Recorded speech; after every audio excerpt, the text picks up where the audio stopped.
now, your First Alert 5 weather.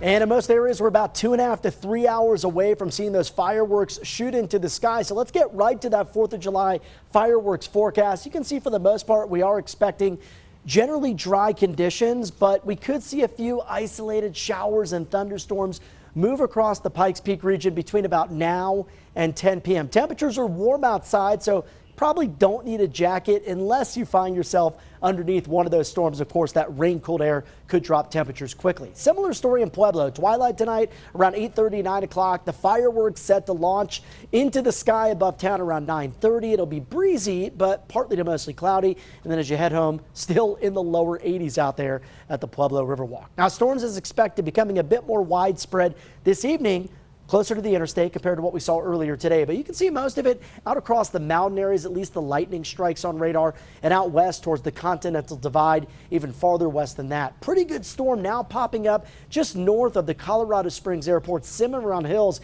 getting a pretty good downpour here, but not a lot of lightning coming from these storms as the environment above us fairly stable. So we will get some showers, storms, gusty winds, but that lightning threat, at least here in the Pikes Peak region, pretty low, especially once we get past sunset. Now in Florence, you saw a pretty big storm just move to your east. You probably heard a lot of that thunder over the past half hour, but generally speaking, most of that rain is staying east of Canyon City for now, but again, still through about 9, 10 o'clock, could see an isolated shower storm in your neck of the woods. So later this evening around 8 o'clock, storms down to the south, also leaving some widely scattered storms from the Palmer Divide up towards Denver. That'll continue to be the case through 9 and 10 o'clock. Then eventually again past about 10, 11, most of the storm energy should wind down with drier skies after midnight. So right now, currently 88 degrees in the Springs. We're dry in the downtown area with most of that rain, as I showed you on radar, just to your east. It is hot at the Riverwalk on this Monday night, the 4th of July, 97 degrees. And tomorrow we will shave off about 3 to 5 degrees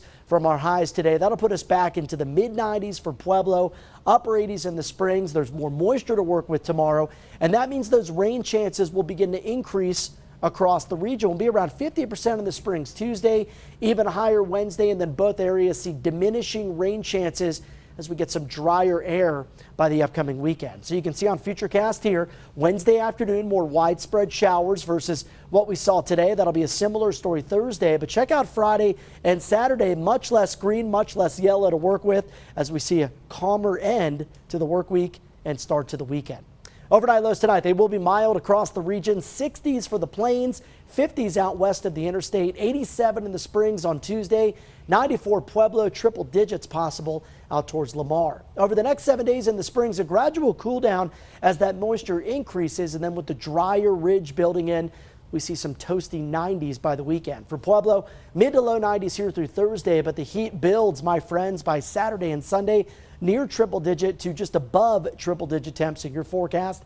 Canyon City, we've got good chance of storms Tuesday to Wednesday and still sticking around Thursday afternoon and evening before some drier weather around Friday to Saturday. Woodland Park, near daily storm chances here the next couple of days, and these could be fairly wet Tuesday to Thursday before just isolated storms as we head towards the weekend.